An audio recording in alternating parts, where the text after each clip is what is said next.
Magkano nga ba ang kinikita ng isang Grab car driver sa loob ng isang buwan? Totoo nga bang mahina na ang kita sa Grab? Bakit ang daming nagpo-post na mahina na ang booking sa Grab? Yan ang pag-uusapan natin sa video na to.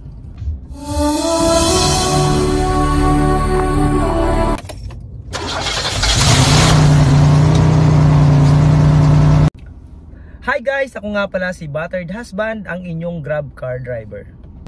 Nga pala sa mga bago lang sa channel natin, huwag nyong kalimutan mag-subscribe sa YouTube channel natin at huwag nyong kalimutan i-click yung notification bell para updated kayo sa mga videos na ina-upload natin dito sa Grab. Pwede rin kayong mag-comment sa mga videos natin at pwede rin kayong mag-suggest kung anong topic ang gusto nyong i-discuss natin para magawa natin ng video.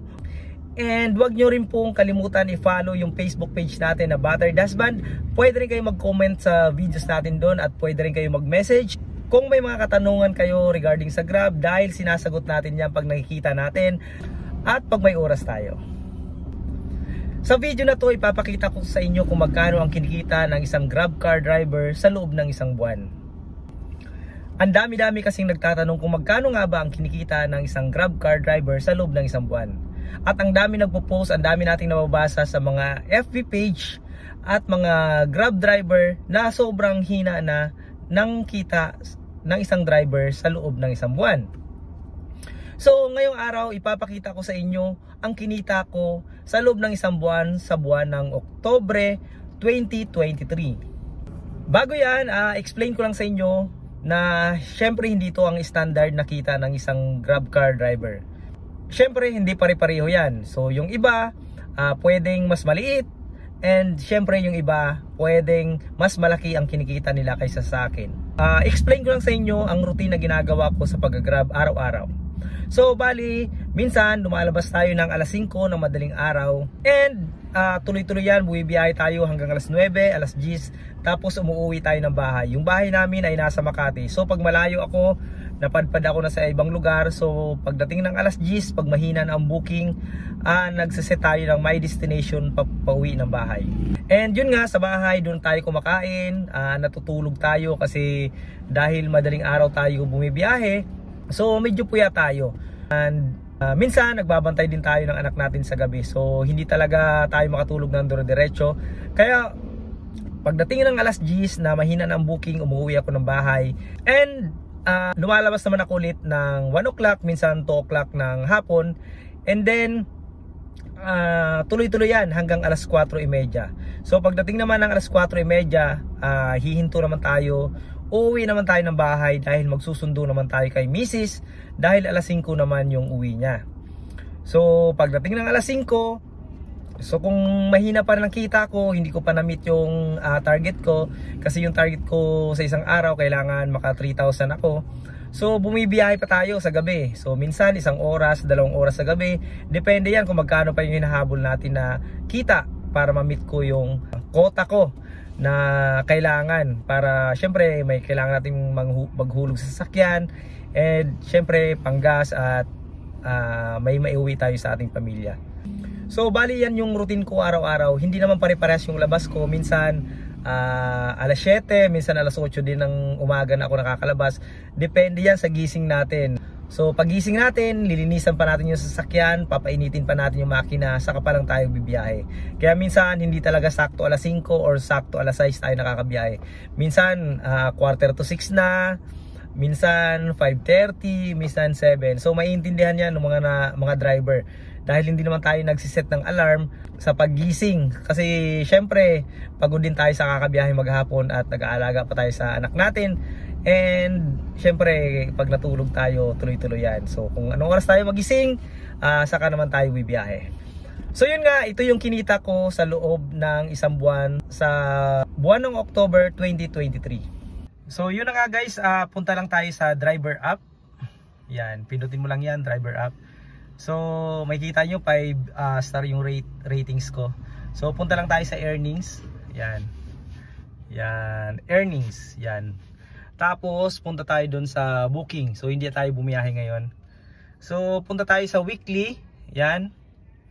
And then punta tayo sa October. So bali guys, mag-start tayo sa October. week 41 tayo, October 9 to 15. Diyan tayo mag-start. Dahil yan yung mga araw na nakabiyahe tayo ng tuloy-tuloy. Kung makikita nyo kasi dito, yan sa week 40, ilan lang yan yung biniyahe ko. So hindi yan accurate. So ito lang yung mga sunod-sunod ko na biyahe. Dito tayo mag-start sa week 41. So bali 4 na linggo ang kukunin natin dyan, from October 9 to 15.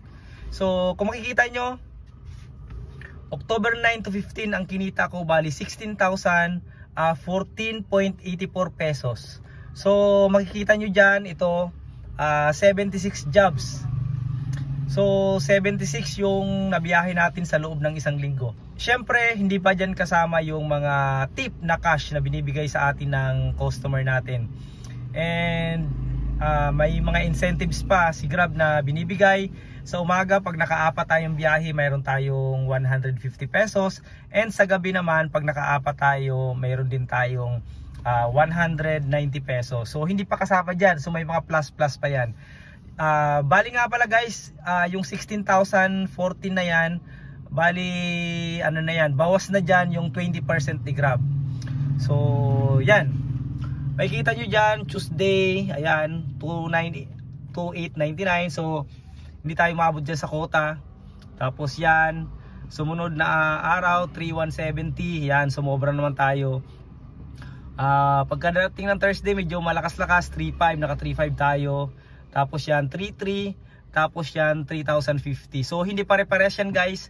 Pag Sunday hindi tayo bumibiyahe. Yan. So bali sa unang linggo natin nagkaroon tayo ng 16,014.84 pesos. So dito naman tayo sa pangalawang linggo. So dyan medyo mahina guys. Hindi naman tayo kasi tuloy-tuloy dyan. Minsan half day lang tayo. So ipapakita ko sa inyo, bali yung sumunod na linggo kumita nga tayo ng 13,758.30 pesos. Again, bawas na dyan yung 20% ni Grab, and hindi kasama dyan yung mga tip and pa-incentives ni Grab. Nung Tuesday, ayan, makikita nyo mababa lang yung income natin. So hindi talaga tayo tuloy-tuloy nyan bumiyahe. So makikita nyo nung Tuesday, ayan, 14 jobs lang tayo. So ang sumunod naman nung Wednesday, ayan 3,000, bumawi tayo ng konti, tumas ng konti yung income natin. Sumunod na araw 3,200, mas mataas ulit kasi ang target nga natin 3,000 lang. So ayan, sumunod na araw 3,000 mahigit. Tapos pag Saturday, half day lang ako nyan kaya mababa. So yung iba minsan kung sagarin nyo yan, mas malaki ang kikitain nyo. Kung whole day kayo ng Saturday at saka Sunday, so mas malaki pa dyan ang kikitain nyo.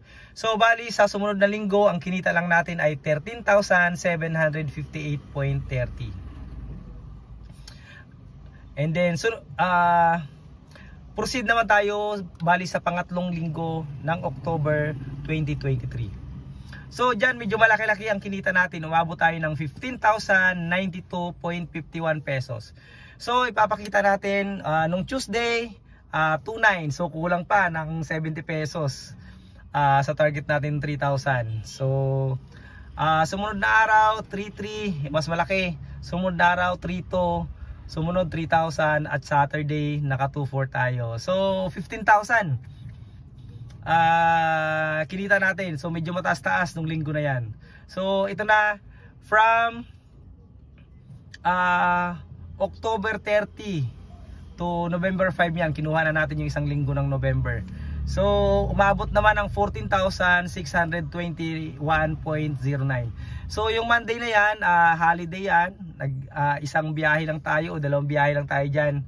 So 380 pesos lang.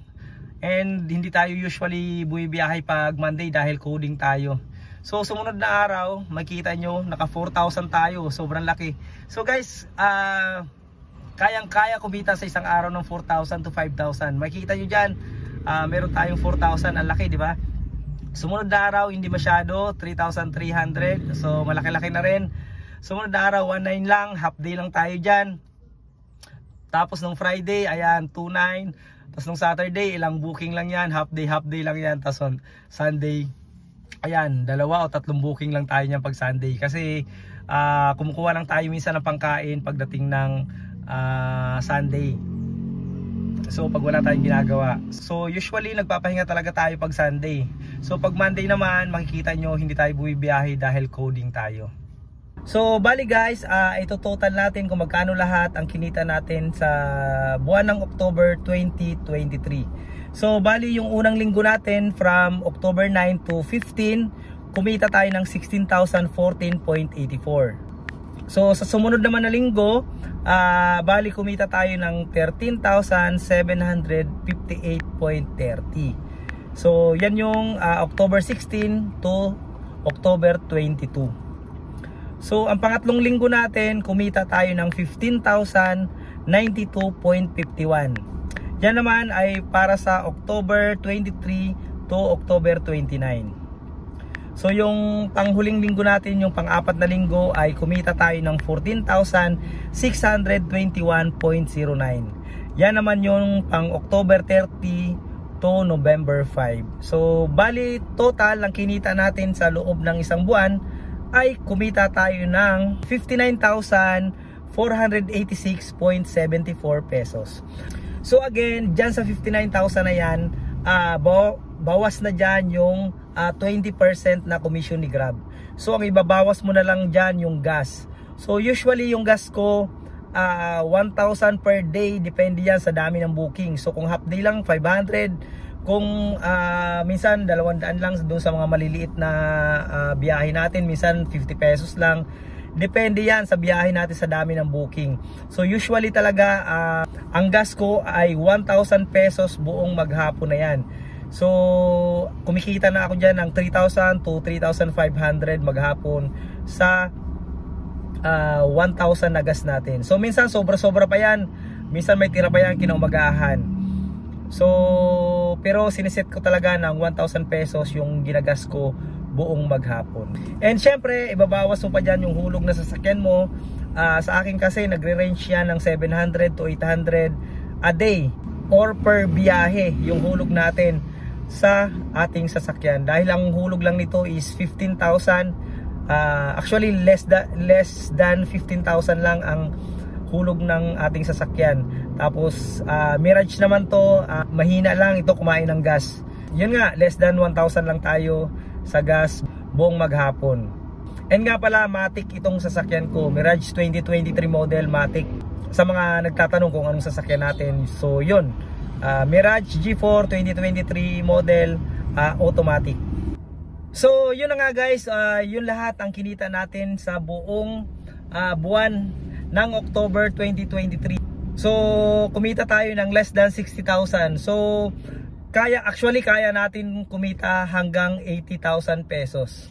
So ako hindi ko kasi sinasagad araw-araw. So yung iba sa inyo, so mga aspiring Grab, eager pa kung yun lang naman gagawin natin, kung tuloy-tuloy talaga tayo bumiyahe maghapon, so pwede kayong kumita ng up to 20,000 pataas kung tuloy-tuloy ang pagbiyahe nyo hanggang hapon at gabi.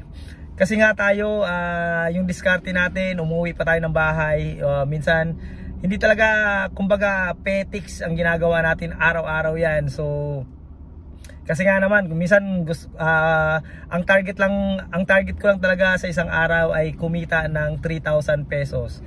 Maglilis ako dyan ng 1,000 sa gas, and then 1,000 sa panghulog, and may matira ako ng 1,000, 1,200. So okay na yan pang uwi ng bahay. So sa mga masisipag, katulad mo, ikaw na nag-aspire na maging Grab car driver, so malamang mas malaking kikitain mo kaysa sa akin sa buong maghapon. Nga pala guys, huwag kayong maniwala dun sa matumal.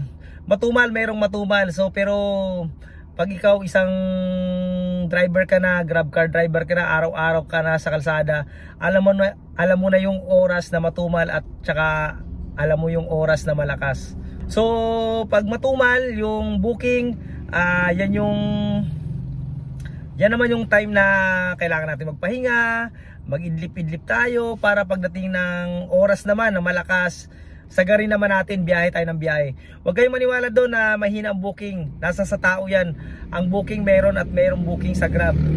Nasa sa tao lang yan. Kung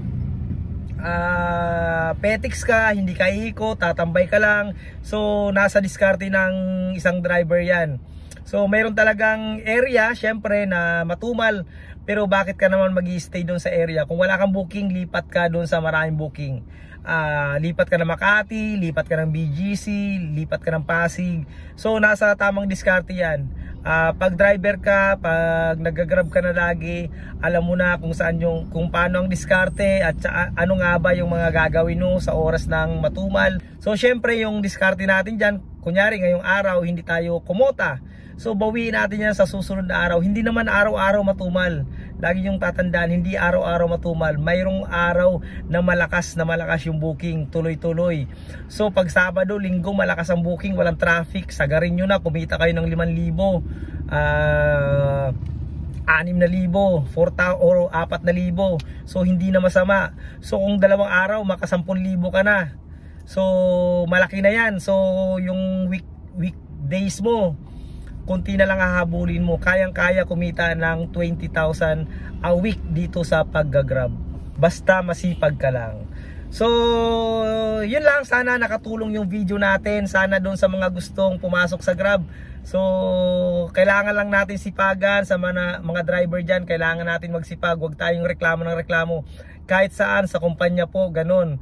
Nagtrabaho ako, 10 years ako sa company. Hindi araw-araw malakas ang isang kumpanya, hindi araw-araw sa sales malakas.